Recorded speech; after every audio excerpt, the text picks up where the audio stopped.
Good morning to all of you. आज हम लोग पढ़ेंगे linear differential equation with constant coefficient. कैसे इसको हल करेंगे। लीनियर डिफरेंशियल इक्वेशन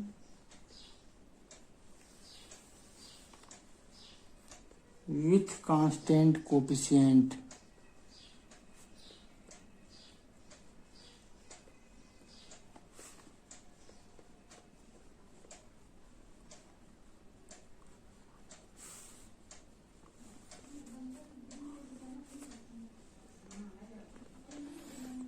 तो आज का टॉपिक हम लोग का है linear differential equation with constant coefficients.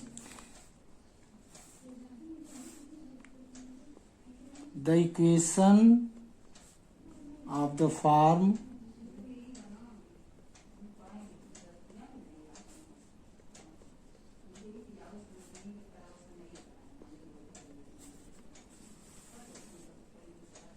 a0 dny upon dxn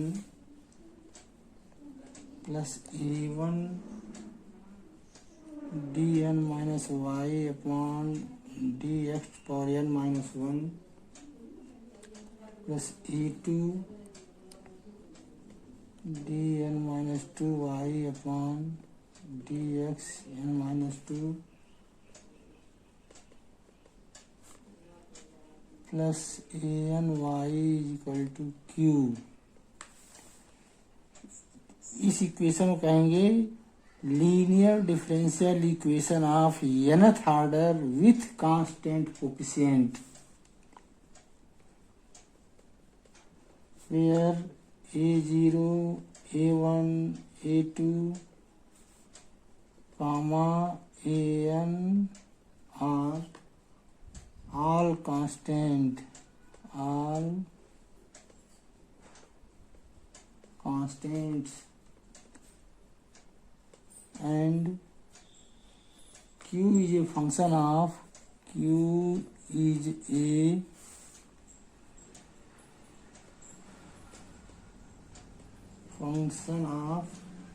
x alone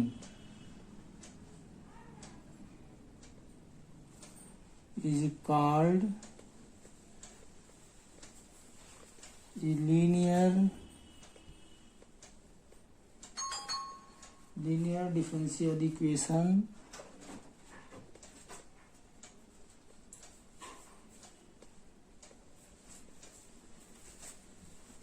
of nth order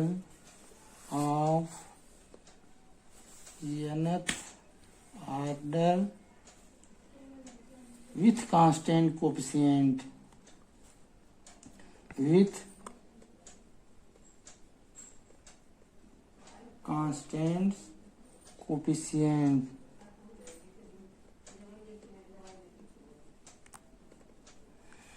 तो linear differential equation of nth order with constant coefficient जो लिखा गया है, ये differential equation a0 dny upon dxn plus a1 dn minus 1y upon dxn minus 1 plus a2 dn minus 2y upon dxn minus 2 plus dot dot dot plus an y equal to q, where a0 a1 a2 a3 an are constant and q is a function of x only are constant। तो इसको linear क्यों कहेंगे। Linear differential equation of nth order with constant coefficient. तो order इसका nth है, जो दिया गया डिफरेंशियल इक्वेशन है, हाईएस्ट डेरिवेटिव जो इसका nth है, इसलिए nth ऑर्डर हो गया, और इसका पावर जो है 1 है, इसलिए इसको लीनियर कहेंगे। और इसके कोफिशिएंट जो है a0 a1 a2 कोफिशिएंट इसके आ रहे हैं, इसलिए कांस्टेंट कोफिशिएंट इसका हो गया। तो फाइनली इसको कहेंगे linear differential equation of nth order with constant coefficient. अगर इसमें कैपिटल डी को डी बाई डी एक्स मान लिया जाए, कैपिटल डी को D by D X, D square को D square upon D x square, capital D Q को D Q upon D X Q,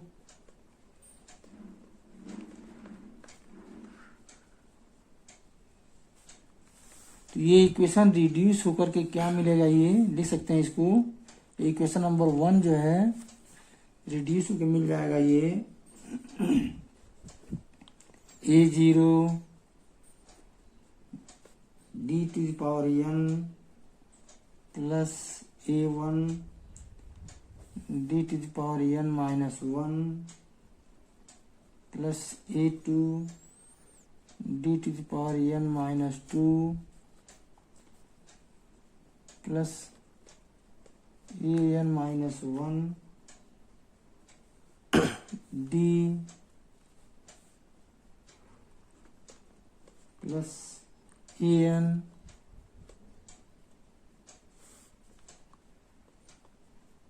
bracket बंद y is equal to q।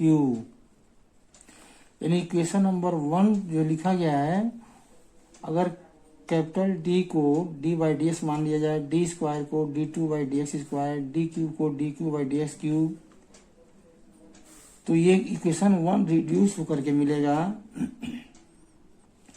a0 d to the power n plus a1 d to power n minus 1 plus a2 d to power n minus 2 plus dot dot dot dot plus an bracket बंद y equal to q। या इसको लिख सकते हैं, equation चूंकि d में है तो इसको, अगर इक्वेशन x में है तो fx लिखते हैं, इक्वेशन d में है तो इसको लिख सकते हैं F D y is equal to q, F D y is equal to cube लिख सकते हैं इसको।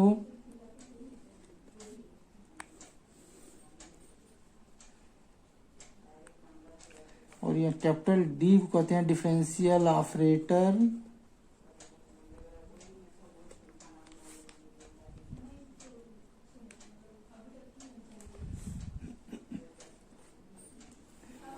ऐसे इक्वेशन को सॉल्व करने के लिए इसका सॉल्यूशन जो 2 पार्ट में होता है, लीनियर डिफरेंशियल इक्वेशन ऑफ ये ना third order with constant coefficient है, इस टाइप का डिफरेंशियल इक्वेशन, तो इसका सॉल्यूशन 2 पार्ट में होगा। तो कंप्लीट सॉल्यूशन इसको लिखेंगे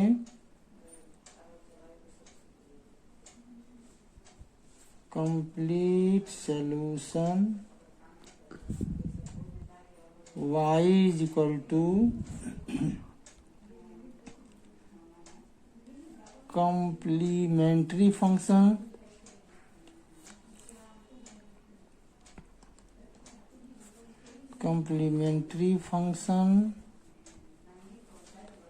plus particular integral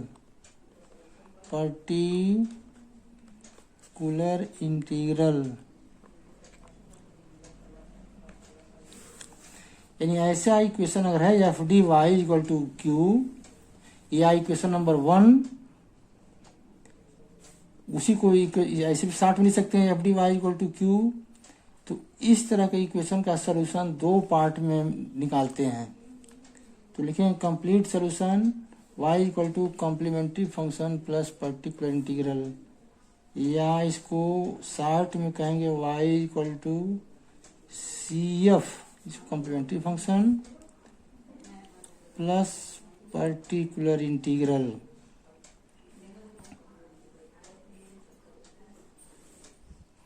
complete solution को या जनरल सॉल्यूशन भी कहते हैं, जनरल सॉल्यूशन भी सकते हैं इसको, general solution y equal to C F plus P आई।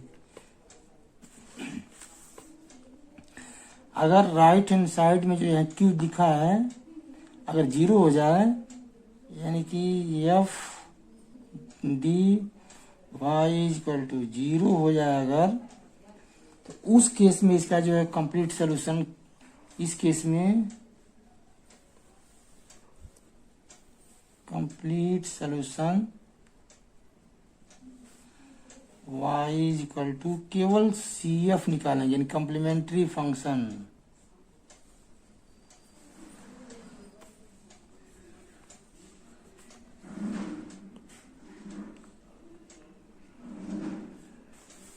यानी Q 0 हो जाए तो F D Y equal to 0, तो इस केस में केवल कॉम्प्लीमेंट्री फंक्शन यानी सी एफ निकालेंगे केवल।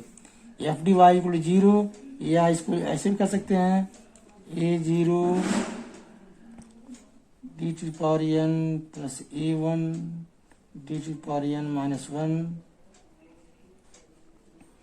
a2 D N minus 2 a3 D N minus 3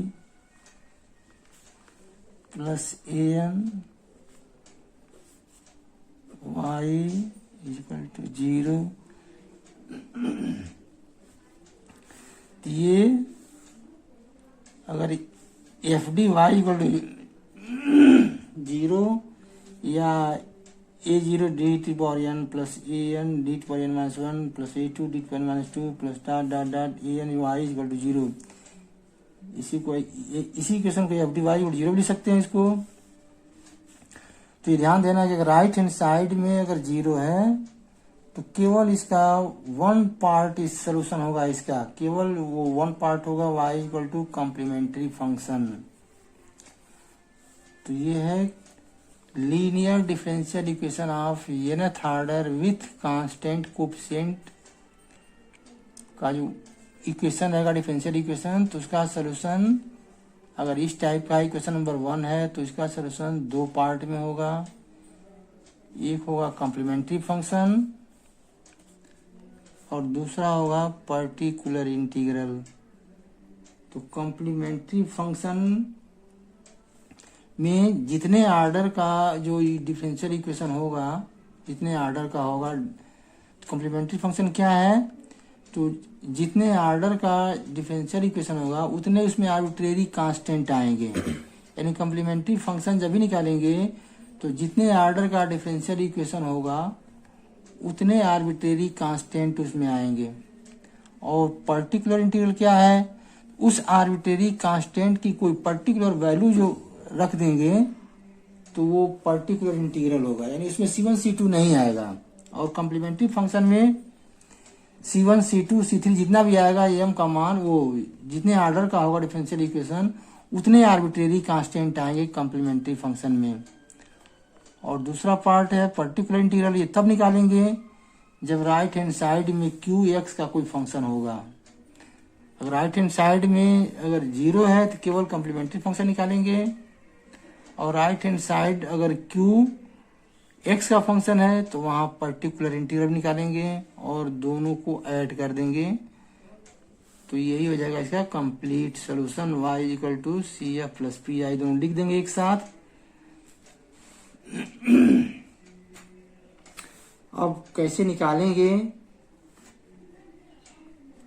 method of finding complementary function.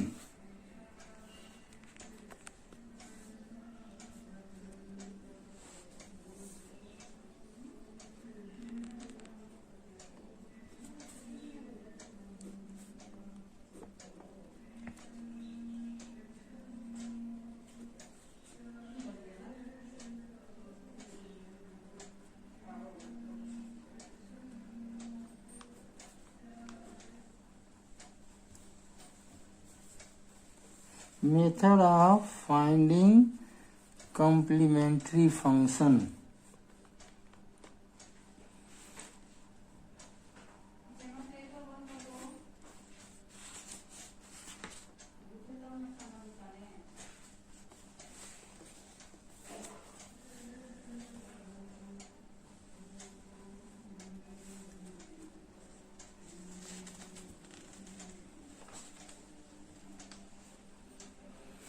अगर ये दिया गया differential equation a0 T power N plus a one D N minus one plus a two D